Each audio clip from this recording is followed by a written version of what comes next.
Welcome to the future bright coaching classes. आज देखते हैं हम रिपोर्टेड स्पीच पढ़ेंगे और रिपोर्टेड स्पीच के बारे में देखते हैं किस तरीके से बहुत ही थोड़े समय में इसको एक्सप्लेन करेंगे, बताएंगे। तो ये reported speech direct and indirect narration,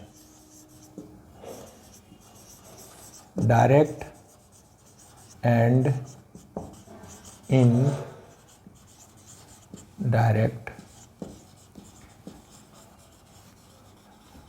narration. सबसे पहले डायरेक्ट नरेशन क्या होता है? ये डायरेक्ट नरेशंस ये क्या होता है, हम आपको डेफिनेशन इसकी बता देते हैं। ऐसे जब किसी स्पीकर के स्टेटमेंट को हम उस स्पीकर के ही एज इट इज, जैसा उसने बोला है, उसको उसी के शब्दों में एज इट इज रख देते हैं, तो हम कहते हैं ये डायरेक्ट नरेशन है। यानी वक्ता के कहे हुए कथन को यदि हम उसी के शब्दों में रख देते हैं, बिल्कुल एज इट इज जैसा बोला है, तो उसको हम कहते हैं ये डायरेक्ट नरेशन का वाक्य है। Direct narration, it is the sentence of direct narration. ये डायरेक्ट नरेशन का सेंटेंस दो पार्ट में होता है। जैसे हमने कहा ही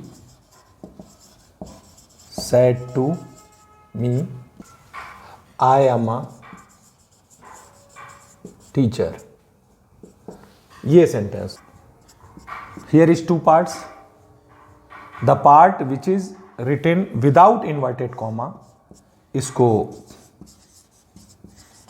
reporting speech, and part which is written within inverted comma, it is called reported speech. Reported speech।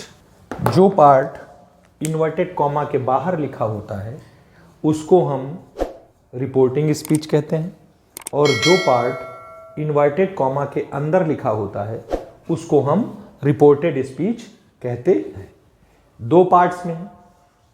अब इनडायरेक्ट नरेशन में क्या होगा, हम इन दोनों सेंटेंस को, वो पार्ट जो विदाउट इन्वर्टेड कॉमा है और वो पार्ट जो विद इन इन्वर्टेड कॉमा है, दोनों को हम जोड़ेंगे। और जब जोड़ देंगे तो एक नया सेंटेंस जब हम बनाएंगे जोड़कर, तो उसको हम कहते हैं इनडायरेक्ट नरेशन। इनडायरेक्ट का मतलब स्पीकर का जो स्टेटमेंट है, वक्ता का जो कथन है, उसको हम अपने शब्दों में कहते हैं। वक्ता के कथन को हम क्या कहते हैं? अपने शब्दों में कहते हैं, उसको हम कहते हैं indirect narration. Okay, clear? Direct narration जब वक्ता के कहे हुए कथन को हम उसी के शब्दों में रखते हैं तो डायरेक्ट नरेशन, और जब वक्ता के कहे हुए कथन को हम अपने शब्दों में रखते हैं तो उसको हम इनडायरेक्ट नरेशन कहते हैं। जैसे अब ये दो पार्ट हैं, इसको हम जब चेंज करेंगे इनडायरेक्ट नरेशन में तो हमको एक कंजक्शन की जरूरत पड़ेगी, क्योंकि कुछ चीजें जैसे यहाँ comma, inverted comma and inverted commas, इनको हम यहाँ से हटाएंगे और इसकी जगह पे हम कंजक्शन लगाएंगे, तो हमारा इनडायरेक्ट नरेशन बन जाएगा। अब एक चीज और समझ लीजिए कि आपने इसमें मेन चीज जरूरत जो पड़ती है वो सबसे पहले ये देखते हैं कि अपने जो पर्सन्स हैं, है ना, ये पर्सन्स, तो first person, second person, third persons. तो ये first, second, third person I and we, second person you, third person he, she, it, they. Direct narration से इनडायरेक्ट नरेशन में चेंज करने के लिए हमको सबसे ज्यादा जरूरत इन्हीं की पड़ती है। पहले इनको हम कैसे चेंज करते हैं, इनको देख लेते हैं। ये अगर रिपोर्टेड स्पीच का सब्जेक्ट, अगर रिपोर्टेड स्पीच का सब्जेक्ट फर्स्ट पर्सन है तो रिपोर्टिंग स्पीच के सब्जेक्ट के अकॉर्डिंग चेंज हो जाएगा। अगर सेकेंड पर्सन है तो ऑब्जेक्ट के अकॉर्डिंग चेंज हो जाएगा, और थर्ड पर्सन है तो उसको वो नो चेंज रहेगा।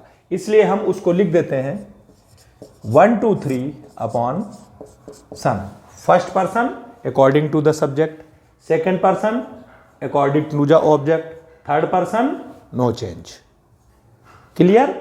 First person according to the subject, second person according to the object and third person no change. यानी ये फर्स्ट पर्सन है तो according to the subject of the reporting speech it will be change according to this subject. Okay, suppose that अगर यहां you होता it will be change according to the object. Remember this only, ये short formula आप याद रखिए, चाहे SON upon 1 2 3 या 1 2 3 upon SON। First person according to the subject, second person according to the object, third person no change. First person में है क्या? आई and we, ये इसके नॉमिनेटिव केस हैं। और इसके बाद अगर ऑब्जेक्टिव केस में जाएंगे तो ये मी और अस, और अगर पजेसिव केस में जाएंगे तो ये माई और आवर, ऐसे ही यू। तो ऑब्जेक्टिव केस इसका यू और ये योर, रिफ्लेक्सिव प्रोनाउन में सेल्फ और लगा देते हैं। इसमें ही तो ये हिम हो जाएगा और इधर ये हिज हो जाएगा। अगर सी है तो ये हर और ये भी हर हो जाएगा। और अगर दे है तो ये देम और ये देयर। ये इस टाइप से, इसका मतलब ये हुआ कि जब नॉमिनेटिव केस चेंज होगा तो ये नॉमिनेटिव होता है, सब्जेक्ट नॉमिनेटिव केस होता है, ये ऑब्जेक्टिव केस होता है और ये पजेसिव होता है, ये पजेसिव केस होता है। तो ये केसेस हम बाद में आपको और बाद में बताएंगे, अभी आप इतना समझ लीजिए। इसका मतलब क्या है कि अगर नॉमिनेटिव केस चेंज होगा तो इसके अकॉर्डिंग ऑब्जेक्टिव केस भी चेंज होगा और पजेसिव केस भी चेंज होगा। ये तीनों आपको चेंज करने पड़ेंगे। ओके, डायरेक्ट को इनडायरेक्ट में चेंज करते हैं तो कॉमा और इन्वर्टेड कॉमा को जब हटाते हैं तो एक कंजक्शन का प्रयोग करते हैं। कंजक्शन का प्रयोग करते हैं प्रायः जब हम असर्टिव सेंटेंस बना रहे होते हैं तो हम कंजक्शन दैट का प्रयोग करते हैं। जब हम असर्टिव सेंटेंस बना रहे होते हैं तो कंजक्शन दैट का प्रयोग करते हैं। एक चीज का बहुत बारीकी से आप समझ लीजिए कि you have to remember only one thing. आप ये याद रखिए कि ये अंदर का चेंज तभी होगा जब ये रिपोर्टिंग स्पीच पास्ट टेंस में हो। अगर रिपोर्टिंग स्पीच पास्ट टेंस में है तो अंदर का लिखा हुआ सेंटेंस उसकी वर्ब में चेंज होगा, उसकी वर्ब में चेंज होगा। वो कैसे होगा वो हम आपको आगे बताएंगे, अभी आप इतना समझ लीजिए। अगर रिपोर्टिंग स्पीच पास्ट टेंस में है तो अंदर के टेंस में या ये कहें वर्ब में परिवर्तन होगा।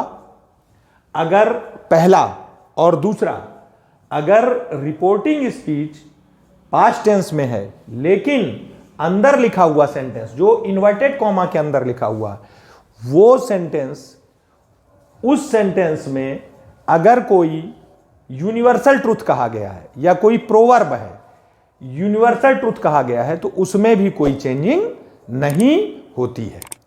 आपको चेंज कब करना है?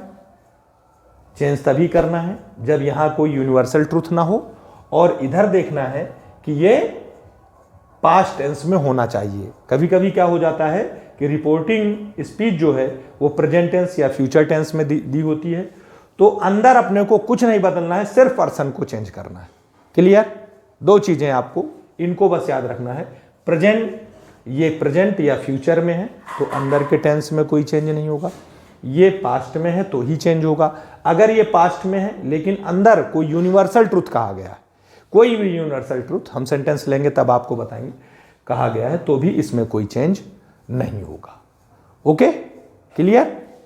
अब क्या चेंज होता है उसको हम आपको शॉर्ट में लिखे देते हैं जिससे आप उनको समझ जाएं और फिर आप करने लगें।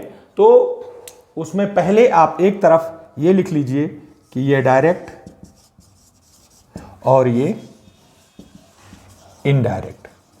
अभी हम असर्टिव सेंटेंस के लिए बताएंगे तो इसमें सबसे पहले हम क्या करेंगे, अगर सेट टू है, सेट टू है तो इसको हम टोल्ड में चेंज कर देंगे। किस में चेंज करेंगे? टोल्ड में। सेट टू है तो टोल्ड में चेंज करेंगे। अगर सेज से या टू इसके बाद टू है तो हम इसको टेल्स या टेल में चेंज करेंगे। ओके। कंजक्शन जो होगा, ये कंजक्शन हम दैट लगाएंगे। असर्टिव सेंटेंस में अभी हम बता रहे हैं, बाकी कंजक्शंस चेंज होंगे बाद में। जो तो हमको हमने बता दिया कि पर्सन आपके जो होंगे वो 1 2 3 upon son, first person according to the subject, second person according to the object, third person no change. इस लाइन को आप जब तक आप ये नरेशंस पढ़ें तब तक हम आपसे ये कहना चाहेंगे कि इस लाइन को आप ज़रूर बोलते रहिए। इस लाइन को आप बोलते जाएंगे तो आपको ये इजीली आपको पता हो जाएगा। फिर चेंज क्या करना है, तो जब हम आगे बढ़ते हैं तो अगर वर्ब की फर्स्ट फॉर्म है तो इस वर्ब की फर्स्ट फॉर्म को हम वर्ब की सेकंड फॉर्म में चेंज कर देंगे। वर्ब की फर्स्ट फॉर्म किस में चेंज हो जाएगी? वर्ब की सेकंड फॉर्म में चेंज हो जाएगी। इज ये हम शॉर्ट में बता रहे हैं, इज एम आर है तो ये वाज वर्ब में चेंज हो जाएंगे, वाज वर्ब में चेंज हो जाएंगे। हैज़ हैव है तो ये हैड में चेंज हो जाएगा, हैज़ हैव है तो ये हैड में चेंज हो जाएगा। इसके बाद अगर मान लीजिए वर्ब की सेकंड फॉर्म है तो ये हैड प्लस वर्ब की थर्ड फॉर्म में चेंज हो जाएगी। वाज और वर है तो ये हैड बीन में चेंज हो जाएगा। ये विल है तो ये वुड में हो जाएगा। ये सैल है तो ये शुड में हो जाएगा। कैन है तो ये कुड में हो जाएगा। मे है तो ये माइट में हो जाएगा। मस्ट है तो मस्ट रहता है या हैड टू, कोई ज़रूरत नहीं। और वो वर्ड जो आपकी नियरेस्ट पोजीशन को बताते हैं, जो समीपता को बताते हैं, वो शब्द आप बदल देंगे दूरी बताने वाले में। यानी जो काम यहाँ हो रहा था वो काम अब वहाँ होगा। यानी इसलिए अगर यहाँ दिस है तो इस सिचुएशन में दिस दैट में चेंज हो जाएगा। हियर जो है वो देयर में चेंज हो जाएगा। एगो जो है वो बिफोर में चेंज हो जाएगा। टू नाइट दैट नाइट में, टू नाइट ये चेंज हो जाएगा दैट नाइट में। यस्टरडे द प्रीवियस डे में चेंज हो जाएगा। टुमारो द नेक्स्ट डे में, द नेक्स्ट डे में। और क्या क्या चेंज होंगे, ये मेजर चेंज हैं जो ये ऐसे हो जाएंगे। अब उसको आप अगर विस्तार से पढ़ेंगे तो आप कहेंगे present indefinite tense past indefinite tense में चेंज हो जाएगा। प्रेजेंट कंटिन्यूअस पास्ट कंटिन्यूअस में हो जाएगा। प्रेजेंट परफेक्ट पास्ट परफेक्ट में हो जाएगा। अब चूंकि प्रेजेंट परफेक्ट में हैज हैव लगता है तो हैड। अब पास्ट इंडिफिनिट जो है वो पास्ट परफेक्ट में हो जाएगा और पास्ट कंटिन्यूअस जो है वो पास्ट परफेक्ट कंटिन्यूअस में चेंज हो जाता है। एक लाइन आप याद कर सकते हैं। और विल वगैरह जो है, विल को वुड में, सेल को शुड में, कैन को कुड में, मे को कर दो माइट। इस लाइन को आप याद रखना। क्या याद रखना है? विल को वुड में, सेल को शुड में, कैन को कुड में, मे को कर दो माइट और प्रेजेंट टेंस को पास्ट में बदल के आंसर कर दो राइट।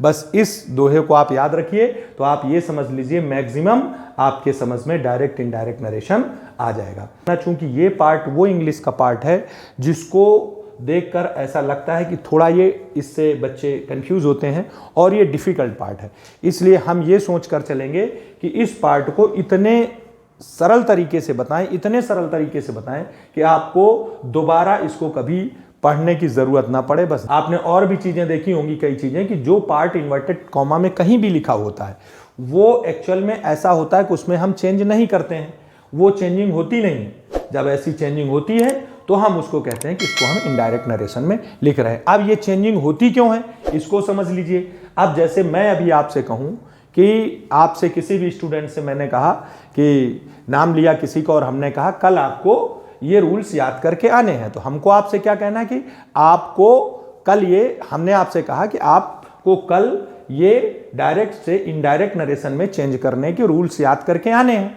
इस सेंटेंस को अगर आप हमारे शब्दों में घर में जाकर पूछा, सपोज आपके फादर ने पूछा, आपसे पेरेंट्स ने पूछा कि आज सर ने क्या कहा, ग्रामर पढ़ा रहे थे, सर ने क्या कहा, तो अगर आप हमारे शब्दों में कह देंगे तो आप अपने फादर से कहेंगे कि आपको इतने से ये रूल्स याद करके जाने हैं। इसलिए आप ये नहीं बोलेंगे, आप क्या बोलेंगे कि मुझको कल इतने रूल्स याद करके जाना है। हमने क्या कहा था, आपको आना है, आपने क्या कहा, मुझको जाना है।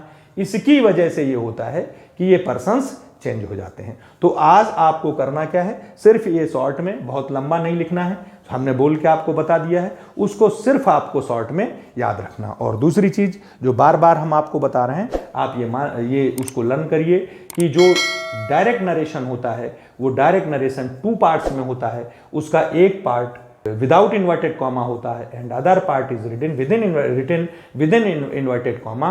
Part which is written without inverted comma is called reporting speech and the part which is written within inverted comma is called reported speech. अगर रिपोर्टिंग स्पीच प्रेजेंट टेंस या फ्यूचर टेंस में है तो अंदर के टेंस में कोई परिवर्तन नहीं, पर्सन्स चेंज होंगे लेकिन अंदर के टेंस में या वर्ब में कोई चेंज नहीं होगा। दूसरा क्या है, अगर इसमें यूनिवर्सल ट्रुथ कहा गया है तो उसमें भी कोई चेंज नहीं होगा। इतनी चीज आज आपको करना है। कल हम इसके असर्टिव सेंटेंस लेंगे और उन सेंटेंस पे आपसे चर्चा करेंगे। फिर आगे इंट्रोगेटिव कैसे चेंज होते हैं और उसके बाद एक्सक्लामेटरी कैसे चेंज होते हैं और different kinds of sentences imperative कैसे चेंज होते हैं, वो सारे चेंजेस लेंगे। कुछ इजी सेंटेंस लेंगे और फिर उससे बाद हम डिफिकल्ट सेंटेंस की तरफ जाएंगे। इसलिए हमारे साथ आप बने रहिए रोज, और आप देखिए कितने आसानी से ये चैप्टर आपको समझ में आता है। टेंस पढ़ाने के बाद हमने इसीलिए इसको लिया था क्योंकि इसमें ये थोड़ा चैप्टर भी थोड़ा बड़ा है, और दूसरी चीज़ क्या है, ये चैप्टर वो है जो थोड़ा स्टूडेंट को डिफिकल्ट लगता है। Thank you.